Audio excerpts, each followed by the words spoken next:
And next we have Alain Dieckhoff, who is head of the Center for International Studies and Research at Sciences Po in Paris, author of, among others, The Invention of a Nation, Zionism and the Making of Modern Israel, 2006, editor of The Politics of Belonging, 2005, and also most recently Revisiting Nationalism, 2010. Alain?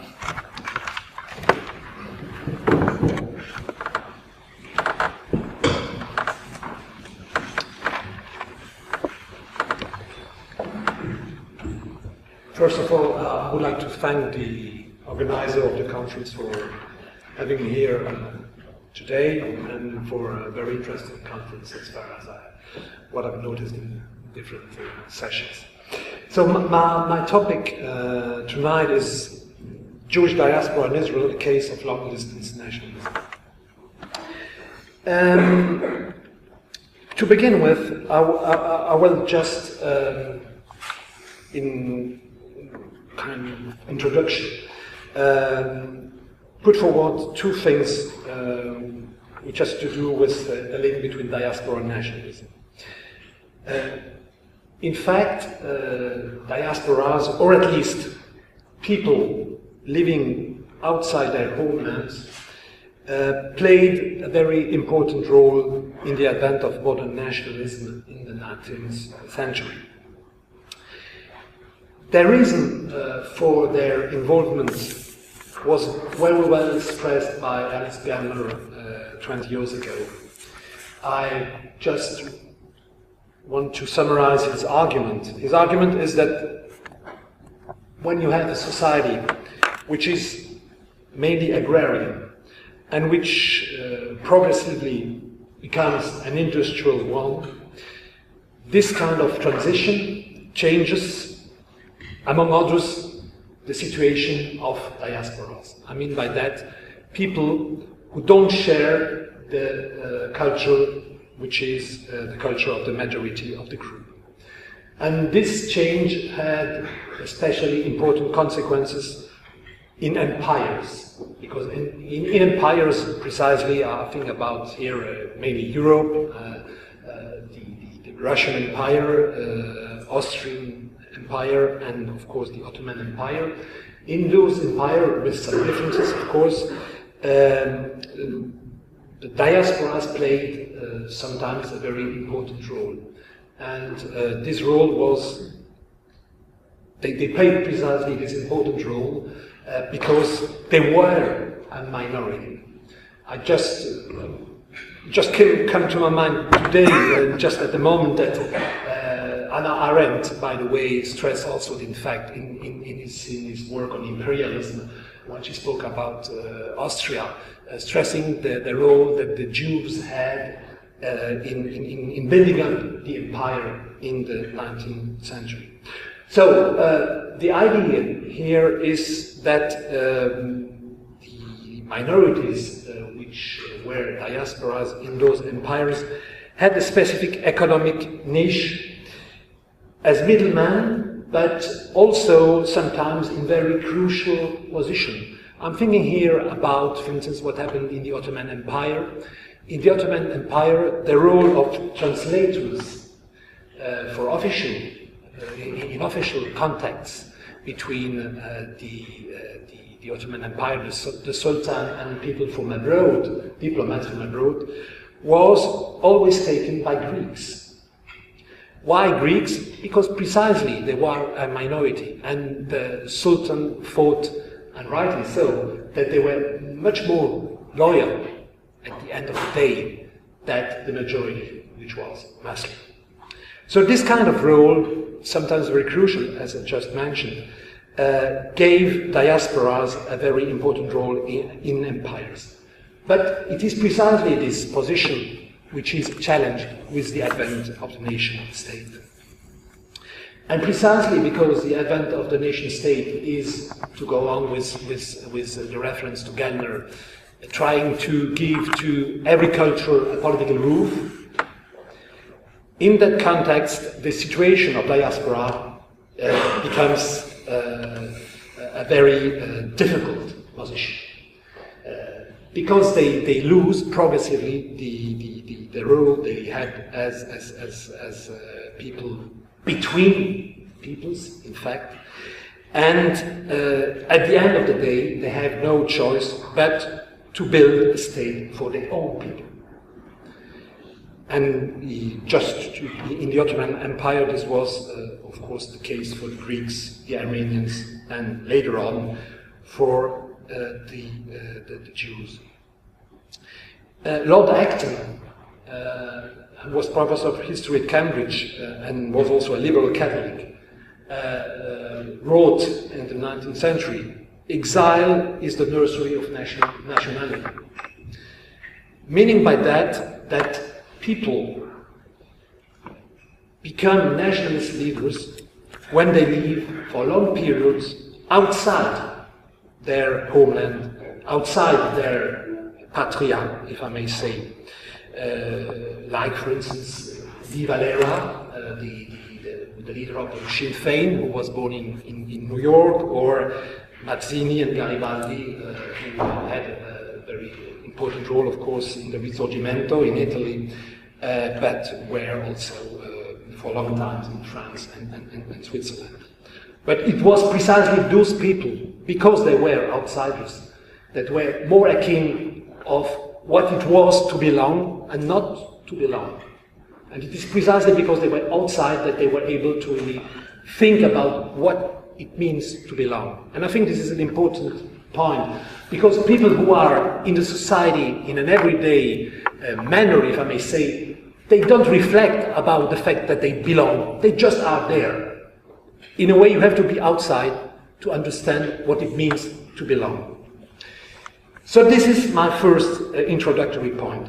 The second one, and I come here slowly to long-distance nationalism, has to do with what some people call the digital revolution in the last 20 years. I mean by that, not only digital revolution, but I mean the global changes in world society and the growing globalization in the 90s. In that context, some have argued that the relation between diasporas and the national project has qualitatively changed, leading to what Benedict Anderson called long-distance nationalism. So what is long-distance nationalism? For Anderson, and he spoke about that, he wrote about that 15 years ago, is the following. As the result, I quote, as the result of the ethnicization of political life in the wealthy post-industrial states, appears what one can call long-distance nationalism. This type of politics pries open the classical nation-state project from a different directions. And then he goes on and gives some examples of what for him is long-distance nationalism. Among those examples is, for instance, the role of Hindus who are not living in India and who have sponsored the BJP so the nationalist Indian party in India, and even some groups which are more on extreme. The example of Sikh people also in Canada, and I mean Sikh, not people who are not well, but Sikh, the people with a turban. The Sikh people who in Canada or in the UK are fighting for Khalistan, for an independent Sikh state in Punjab, and so on. So this is the idea. I think you got already the idea, or you knew already about that. In fact, I would like to stress what Anderson think are two main features of long-distance nationalism. One first feature is its unaccountability, meaning by that the fact that many, and I quote what he wrote in this article, many of the most uncompromising, fanatical adherents of independent Khalistan do not live in the Punjab, but have prosperous businesses in Melbourne and Chicago, end of quote. So the idea here is that when you live in a free democratic country outside the motherland, you can, in a way, take the luxury of extreme position, because you know that you don't feel anything in your homeland when it's a democratic country, and precisely because of this position, you are in a way pushed, or at least you are you have more probability that you end up taking intense political radical positions. So this is one feature for long-distance nationalists, according to Anderson. The other one is the instrumental function of nationalism, long-distance nationalism, which strengthened ethnic identity in the diaspora. So asserting nationalism from far away is a way to defend an embattled ethnic identity. So these are, in a nutshell, the two main features of long-distance nationalism for Anderson.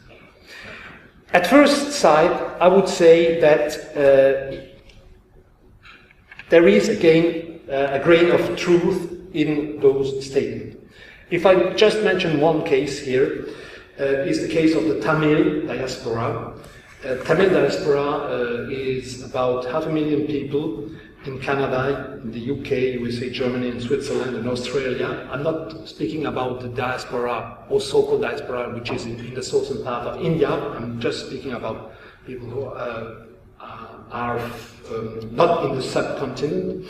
So 500,000 people, and it's true that this diaspora has supported heavily the liberation targets of Tamil Eelam, which was both politically and financially, till they were defeated in May 2009.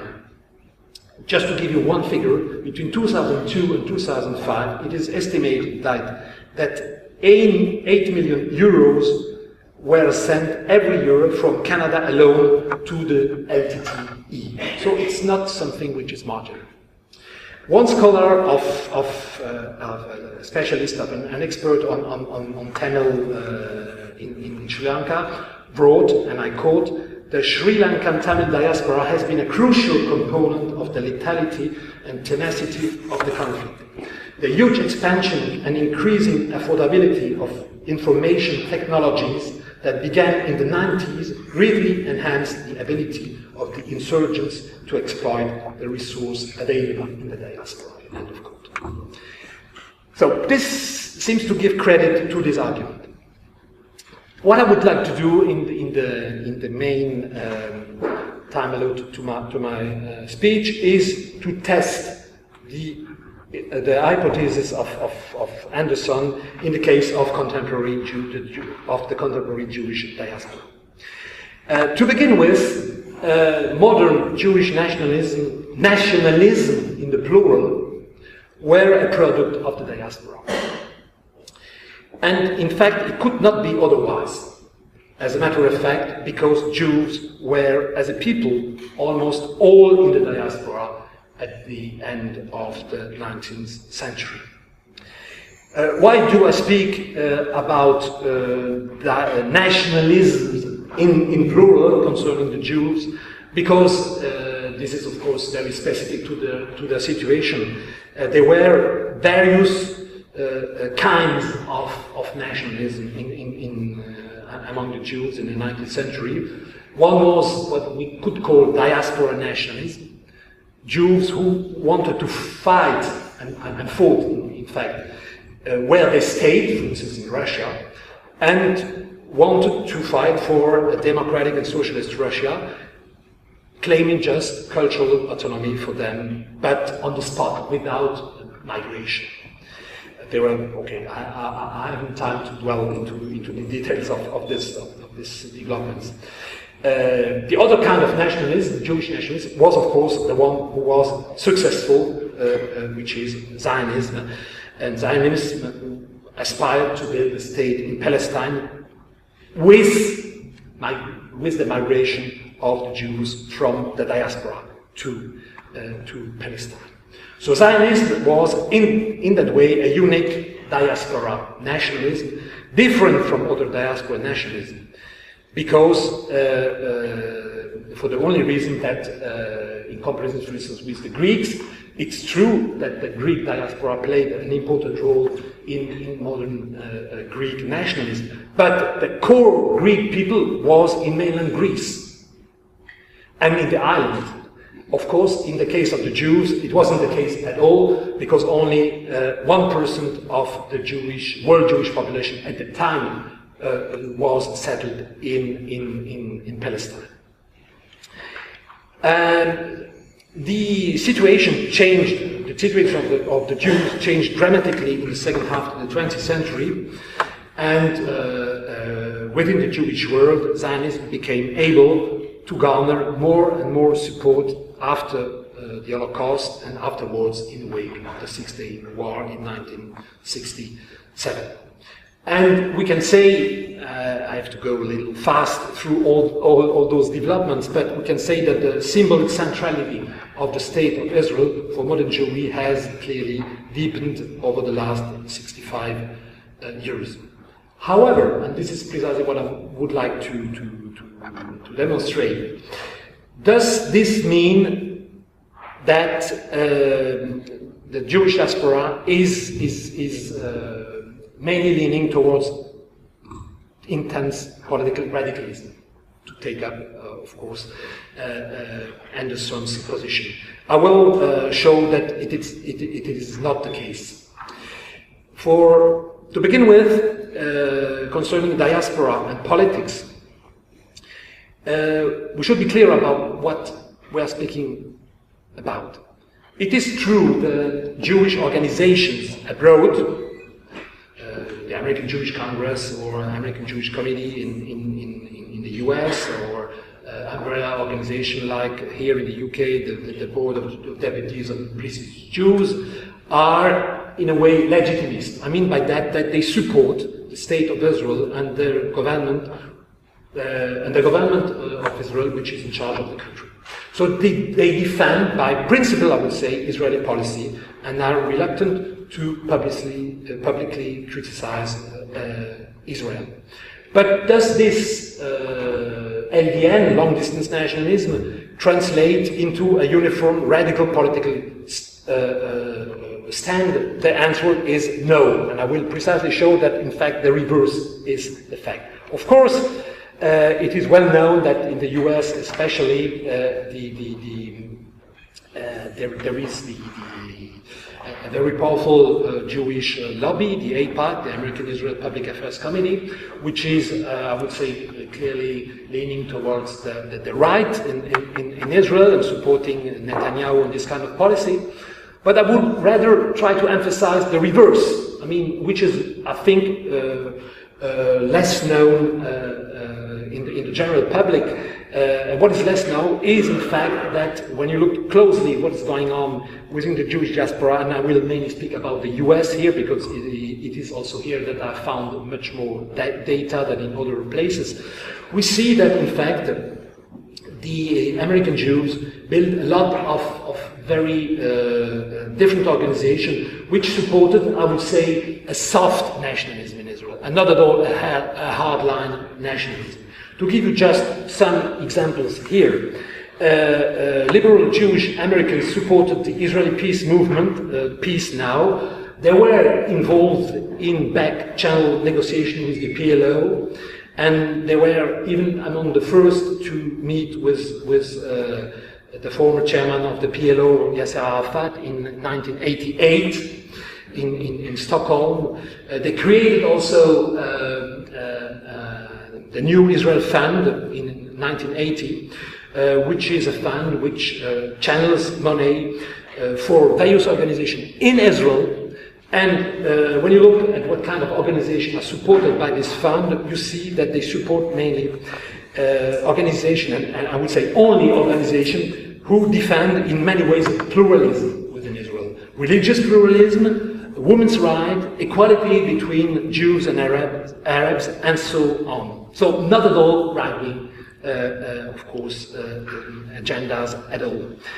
They finally even set up, as some of you may know, a lobby in Washington, in the strict sense of the word, a political action committee, which is active with Congress, whose name is J Street, which was created in 2008. And it's interesting to see what is on the agenda of this lobby, which is working in Israel and in Washington, sorry, and in a way is trying to act and to diminish the role of AIPAC on the other side, which is the other Jewish lobby, as I said. The main ideas defended by J Street are the following: commitment to and support for the people and the state of Israel. So this seems quite natural, and they state here that the Jewish people has a right to a national home, and also a national home which should be based on democratic principles. Secondly, is very important here is that the future of Israel depends on achieving a two-state solution. So this means clearly that they think that the Palestinians must have a national home of their own, living side by side with Israel, which is not clearly a radical nationalist stand, or the reverse. And they stress also, and I think this is very important when you look how it works, they stress also the fact that Israel supporters in the diaspora have not only the right, but the obligation to speak out when they think the policies or actions of the Israeli government are hurting Israel's and the Jewish people long-term interests. So we may say that there is not only a right, there is a duty to dissent. A duty to dissent in the diaspora if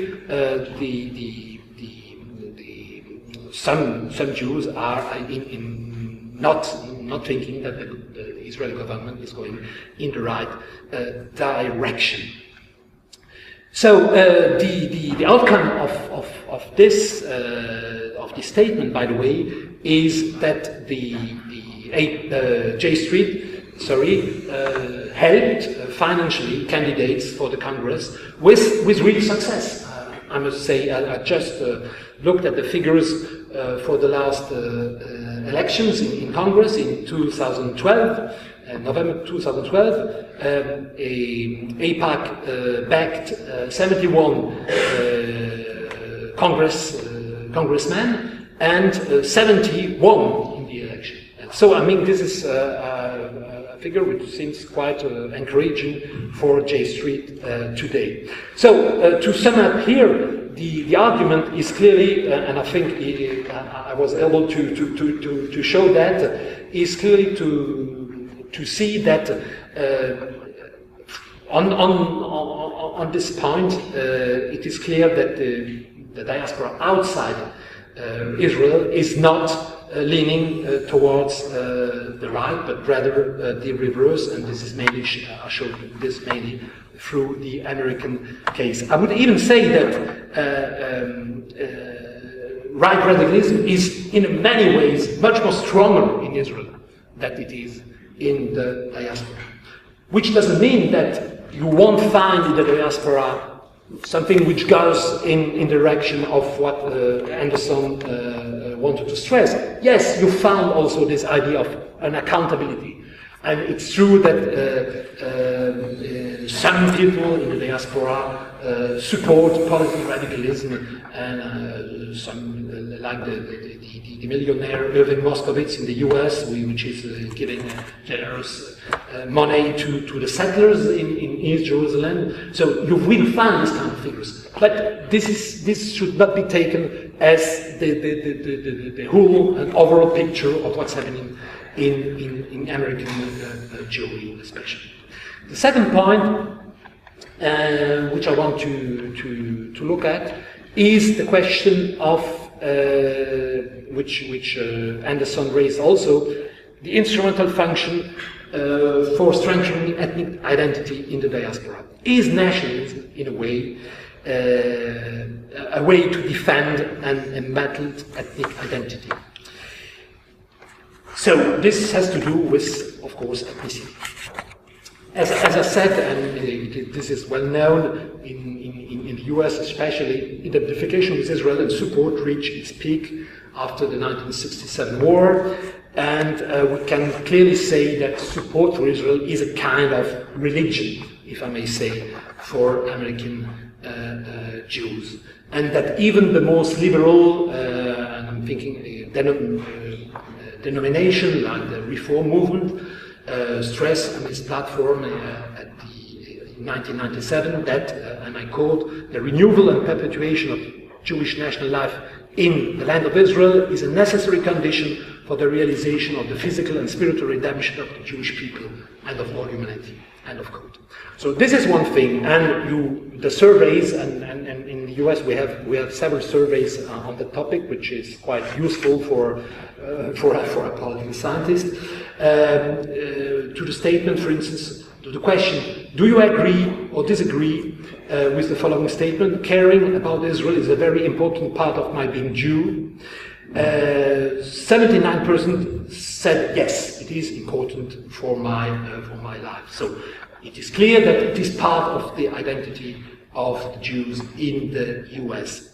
But if we go beyond the general statement, how can we assess the role of long-distance nationalism as a way of strengthening Jewish identity?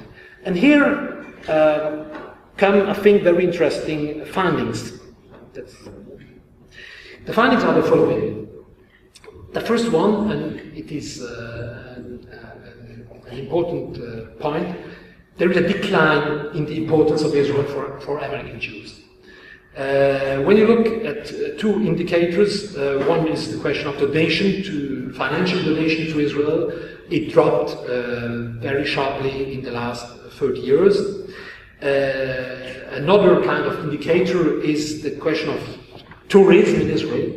And here you find that although 81% of Orthodox Jews visited Israel, only 38% of Reform Jews went to Israel. And when you look more closely at the results, there was a survey which was done in 2012. The question was, have you ever been to Israel? 59% said no. And the following question was, why not? And the question was 48%, I have never had the opportunity to go, and 31%, I am not interested. So this is interesting.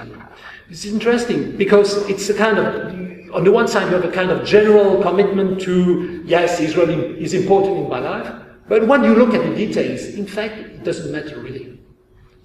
So it is part of a kind of imaginary community, to go back to Anderson, but it has no practical effect, and this I found also very interesting. One of the other interesting thing you see also when you look closely at those different surveys is that what I thought at the beginning, my assessment, my kind of hypothesis, in fact, was that long-distance nationalism, involvement in Israel affairs, could be a kind of ethnic marker for non-religious Jews. In fact, when you look at the data, you find that this hypothesis is not validated. It's not true. In fact, Israel plays a role, but it plays a role to reinforce already existing connection, and those connections are mainly religious. I mean by that institutionally affiliated Jews who in the US are going to the synagogues, are in the communal centers and so on, are closer to Israel than Jews who are not organization members. So there is a kind of cumulative move. When you are religious, you're also much more involved in Israel. You go there, you go even for tourism, you go there, you have strong connection. If you're not religious, you just don't go, or on a much more narrow percentage than the other one. And I think this is interesting. This shows that at least LDN, long distance nationalism, does not work as a kind of substitute for religion in its sense. It is something which goes with religion, but not with something which is we can replace, in fact, religions. I'm coming slowly to my conclusion. My conclusion here is clearly that when you look at this at the Jewish case, that the Anderson's assumptions are not confirmed clearly, and on both instances, on the question of an accountability on one, and on the question of reinforcing ethnic identity. Maybe we should, in order to maybe make a difference between two kinds of diaspora. So I'll broaden a little. I broaden my perspective here at the end of my talk. I think that we should maybe make a difference between what my Israeli colleague Gabi Shefer called stateless diaspora and state-oriented diaspora. I think there may be a difference between the kind of political mobilization among those types of diaspora. The idea being that political radicalism is stronger, is in stateless diaspora than it is in state-oriented diaspora. What are stateless diaspora? Stateless diaspora are diasporas like the Kurds, or especially the Tamils, who have not state of their own, who want to have a state of their own. And of course, state-oriented diaspora are diaspora who have already an existing state, like the Jews today, or the Turks, the non-Kurdish Turks, and so on. And I think I'm not able to really demonstrate that I'm right, but my intuition is that because the first one, a stateless diaspora, are committed to have a state of their own, because they aspire to achieve international recognition, and in order to get that, they are more prone to support groups which fight in the homeland for their cause, and they may fight even with violent means. And I think that we have many examples which confirm this assumption. The Kurds in Germany supported the PKK in Turkey, the Sikh, I already mentioned Canada and Britain, supported the Khalistan movement, or the Tamils, of course, supported the LTTE. So I think that it is this kind of structured position of the diaspora which is conducive to a more assertive political radicalism, even if we should not at the same time have a kind of mechanical thinking about that. Because when you look, for instance, and I did that concerning the Tamils, it is clear that it is not only the structural position as a stateless diaspora which plays a role, but also the fact that the diaspora was in a way partly in the hands of people linked with the LTTE, and those people, of course, wanted to mobilize the people of the diaspora to defend their cause, and even raised what they called the revolutionary tax, which was in fact money which the Tamil had to give to defend the cause. So I think that, and these are my last words, political opinions, in my view, are more evenly distributed within state-oriented diasporas, and from that, precisely in the case I just mentioned at length, political opinions in the home state reflect much more the political landscape of the homeland in those diaspora that it does in stateless diaspora, which are maybe more akin with the kind of model which was presented by Benedict Anderson. Thank you very much.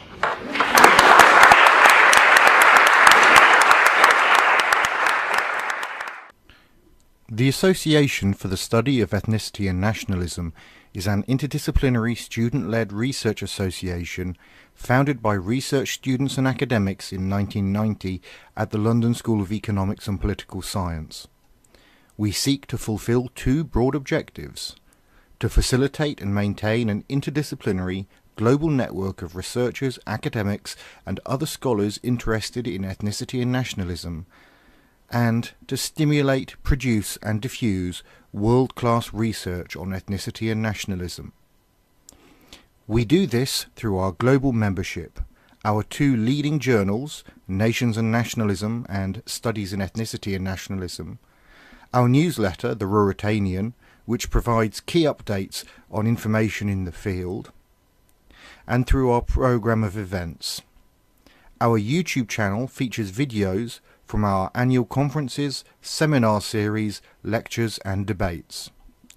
You can find us online at lse.ac.uk/ASEN, on Twitter at ASEN Events, or on Facebook at facebook.com/ASEN Events. Progressively becomes an industrial one.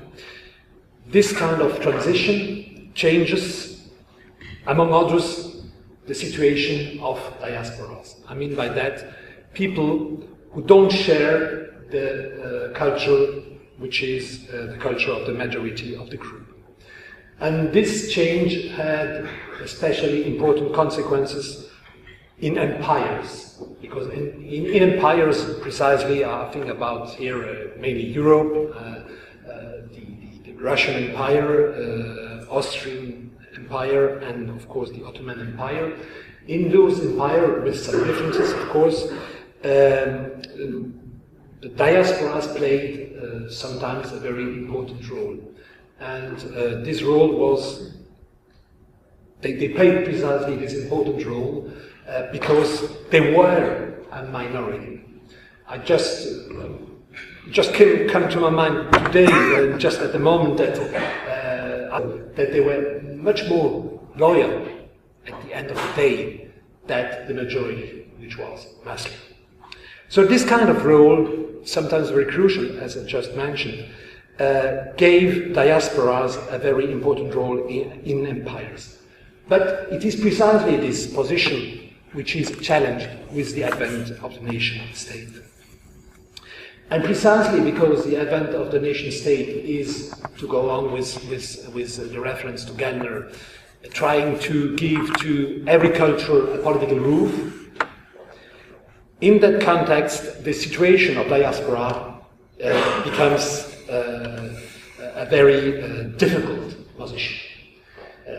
Because they lose progressively the role they had as people between peoples, in fact, and at the end of the day, they have no choice but to build a state for their own people. And Hannah Arendt, by the way, stressed also, in fact, in his work on imperialism, when she spoke about Austria, stressing the role that the Jews had in building up the empire in the 19th century.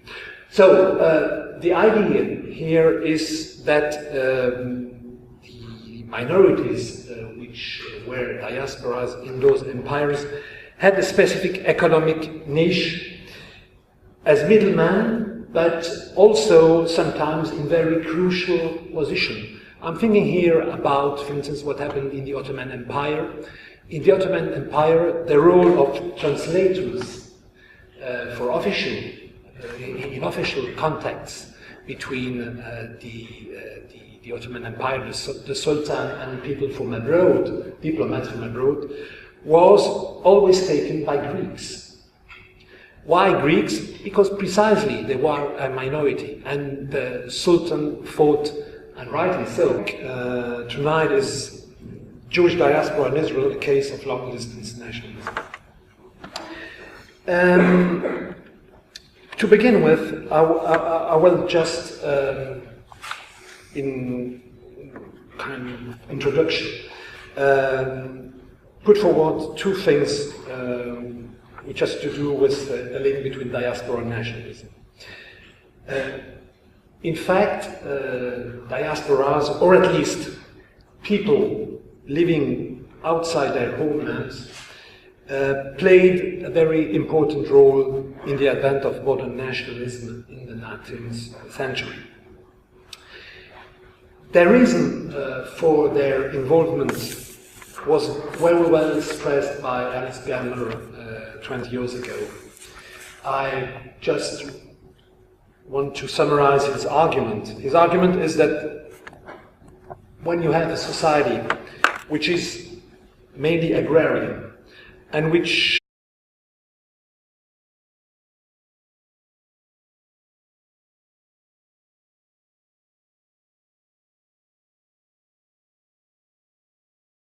and next we have Alain Dieckhoff, who is head of the Center for International Studies and Research at Sciences Po in Paris, author of, among others, The Invention of a Nation, Zionism and the Making of Modern Israel, 2006, editor of The Politics of Belonging, 2005, and also most recently Revisiting Nationalism, 2010. Alain?